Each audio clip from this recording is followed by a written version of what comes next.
बिस्मिल्लाहिर्रहमानिर्रहीम वस्सलातु वस्सलामु अला सय्यिदिल अंबिया'i वल मुरसलीन। सो स्टूडेंट्स, आप लोगों का इंतजार खत्म हुआ जी। तो जो पीएमडीसी का केस चल रहा था एमडी कैट के हवाले से इस्लामाबाद हाई कोर्ट के अंदर, इसका फाइनल डिसीजन आ चुका है जी। अब आप लोगों के साथ मैं इंपॉर्टेंट अपडेट्स शेयर करने जा रहा हूं, इसलिए टिल एंड मेरे साथ अटैच रहिएगा ताकि आप लोगों को पूरी बात पता चल सके। और इसके अलावा इंस्टाग्राम और फेसबुक पर भी आप मुझे लाइक और फॉलो कर सकते हैं। तो आप लोगों को भी मैं इसकी डिटेल में लिए चलता हूं। तो सबसे पहली चीज जो आप लोगों को इसमें थोड़ा सा मैं बैकग्राउंड दोबारा से बता दूं कि जो केस था वो किस हवाले से था कि जो 2024 के रिपीटर्स हैं उनके लिए जो इक्वलेंस फार्मूला है कोई वो अप्लाई हो सकता है कि नहीं हो सकता। इसी तरह से जो उनका रिजल्ट है कि वो वैलिड है कि नहीं है, वो 3 साल तक वैलिड रहना चाहिए था कि नहीं रहना चाहिए था। और इस हवाले से जो फ्रेशर्स थे उन्होंने ये पिटीशन दायर की हुई थी। और उसके हवाले से जो ऐसे आप लोगों को मालूम है कि जी मैं पिछली प्रीवियस वीडियोस में भी आपको बताता रहा हूँ डिफरेंट चीजें। तो पीएमडीसी के जो वकील थे उनका मौकफ था कि हमारा एक्ट जो है वो एमडी कैट की वैलिडिटी बताता है, इसमें कोई और चीज यानी कि equivalence formula, मसावी formula, relative marking, इसका कोई जिक्र नहीं है। हमारा एक्ट सिर्फ वैलिडिटी पर मबनी है। तो इन्होंने अपने रिटर्न आर्ग्यूमेंट्स जो थे वो सबमिट करवाए इन कोर्ट। और इसी तरह से जो 2024 के रिपीटर्स थे उन्होंने भी अपने आर्ग्यूमेंट्स जमा करवाए थे। और 2025 के जो फ्रेशर स्टूडेंट्स थे उन्होंने भी अपने आर्ग्यूमेंट्स जो थे वो सबमिट करवाए थे। लेकिन इस केस के अंदर सिर्फ और सिर्फ जो बात की जा रही थी वो सिर्फ और सिर्फ वैलिडिटी के ऊपर, इक्वालेंस फार्मूला के ऊपर और रिलेटिव मार्किंग के ऊपर। जो ग्रेस मार्किंग है या जो आंसर की के अंदर गलतियां थी उसके ऊपर किसी किस्म की कोई पिटीशन दायर नहीं की गई थी। और यही गलती हुई, जो फ्रेशर्स थे उनको एक ये भी पिटीशन दायर जरूर करना चाहिए थी कि जो रिलेटिव मार्किंग जो है वो ग्रेस मार्किंग है या जो आंसर की के अंदर अगर कोई गलतियां हैं, कोई 5 6 7 जो क्वेश्चंस का स्पेशली जो था उसमें जिक्र किया जा रहा था, तो अगर उसके ऊपर कोई पिटीशन दायर होती और वो मार्क्स बढ़ जाते तो शायद फ्रेशर्स को फायदा हो जाता। लेकिन अब मैं आप लोगों को फाइनल डिसीजन बता देता हूं जो इन सारी चीजों के बाद आज फाइनल डिसीजन दिया जी इस्लामाबाद हाई कोर्ट ने, वो क्या है। अब आप लोगों के सामने ये समाअत तो हो चुकी है, मजीद समाअत कोई नहीं होनी। और उसके बाद फिर जो फाइनल डिसीजन आया है वो अब सुन लें। तो पहली बात, नो चेंज इन वैलिडिटी, यानी जो 2024 वाले स्टूडेंट्स हैं उनकी जो 3 इयर्स की वैलिडिटी है वो बरकरार रहेगी। क्योंकि ये एक्ट के तहत जो 2022 में एक्ट था उसमें ये वैलिडिटी का 3 साल का जिक्र था, तो उसमें किसी किस्म का चेंज नहीं आ सका। और इसी तरह से जो नो इक्वालेंस फार्मूला, क्योंकि उसमें एक्ट में इस तरह का कोई जिक्र नहीं है तो वो भी इस पे अप्लाई नहीं होगा। और इसी तरह से नो रिलेटिव मार्किंग। इसका मतलब क्या है कि जो 2024 वाले जो रिपीटर्स हैं उनका रिजल्ट बिल्कुल वैसे का वैसा ही रहेगा। और ये एक अलार्मिंग सिचुएशन है जी फ्रेशर्स के लिए, क्योंकि अब मेरिट जो है वो 94.2 जो लास्ट ईयर था मे भी हो सकता है कि उससे भी ऊपर चला जाए। क्योंकि अगर ये वैलिडिटी खत्म हो जाती या इसमें इक्वालेंस फार्मूला आता या कोई रिलेटिव मार्किंग का फार्मूला आता तो शायद ये मेरिट नीचे आ सकता था। लेकिन अब चांसेस हैं कि शायद ये 94.2 या उससे भी क्रॉस कर जाए। तो ये मैंने अब आप लोगों के साथ ही लेटेस्ट एक तो अपडेट्स ये शेयर की है। दूसरी एक इंपॉर्टेंट चीज आप लोगों को बतानी है, आज एक थी नेशनल हेल्थ कमेटी की मीटिंग थी, यानी नेशनल जो स्टैंडिंग कमेटी है फॉर हेल्थ, तो उनकी मीटिंग थी। और उसके अंदर भी कुछ ना कुछ जो बातें हुई हैं वो भी मैं अब आप लोगों के साथ जरा शेयर कर देता हूं। तो उसमें भी ये आप लोगों को नेशनल असेंबली की जो वेबसाइट है उसके ऊपर ये कुछ डिटेल मिल जाएगी। जैसे कि ये आपको नजर आ रहा है जी, नोटिफिकेशन है ये। अभी एक्चुअली पिछला नोटिफिकेशन है जिसमें ये कहा गया था कि जी 31st meeting of standing committee of national health services regulation and coordination will be held on the Thursday 20th November 2025 at 11 AM।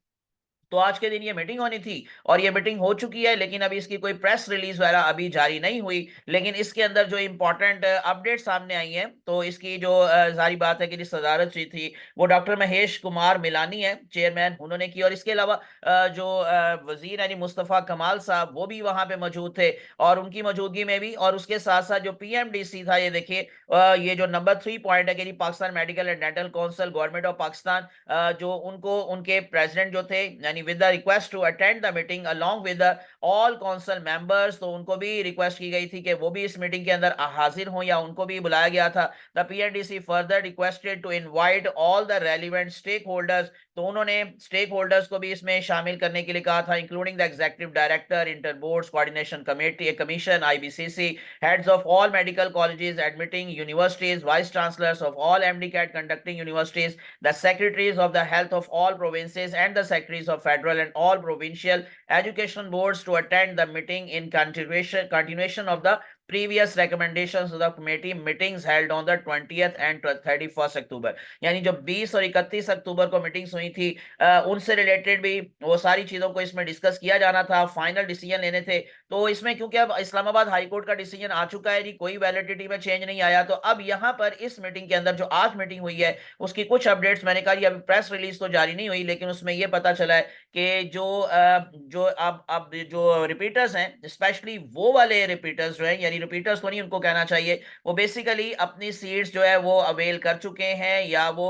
दाखिला ले चुके हैं, लेकिन क्योंकि उन्होंने नीचे वाले जो कॉलेजेस हैं जैसे कि डेरा गाजी खां हो गया या नारोवाल मेडिकल कॉलेज हो गया, तो वहां उनका एडमिशन पिछले साल का हो चुका है और वो अपने पिछले रिजल्ट की बेस पर, जो कि अब वैलिड है, वो दाखिला लेना चाहते हैं किसी हायर रैंक के कॉलेज के अंदर, यानी कि जो फैसलाबाद में कॉलेजेस हैं या लाहौर के अंदर कॉलेजेस हैं, तो उनको लगता है कि इस दफा उनका मेरिट वहां पर बन सकता है, तो वो रिजाइन करके अपनी सीट को छोड़कर, पुरानी सीट को छोड़कर, तो नए कॉलेज के अंदर एडमिशन लेने के लिए अप्लाई करना चाहते हैं। तो इस हवाले से भी बड़ा इंपॉर्टेंट जो है ये सारा कुछ वहां पे डिस्कशन हुई और उसमें ये कहा गया कि अगर इन केस वो अगर दोबारा से ये अपनी सीट छोड़कर दाखिला लेते हैं, तो इस तरह से तो हर साल ऐसा होगा कि जो स्टूडेंट्स होंगे वो अपनी वैलिडिटी को देखते हुए अपनी पिछली सीट को छोड़ेंगे, तो वो भी सीट जाया हो जाएगी और उसके बाद जो नए स्टूडेंट्स हैं उनके लिए भी चांसेस कम हो जाएंगे। यानी जारी बात है कि जो नए स्टूडेंट्स हैं, फ्रेशर्स हैं, वो उनके लिए कंपटीशन और ज्यादा हो जाएगा, क्योंकि अगर इन केस वो वाले जो स्टूडेंट्स हैं जो कि एडमिशन पहले ले चुके हैं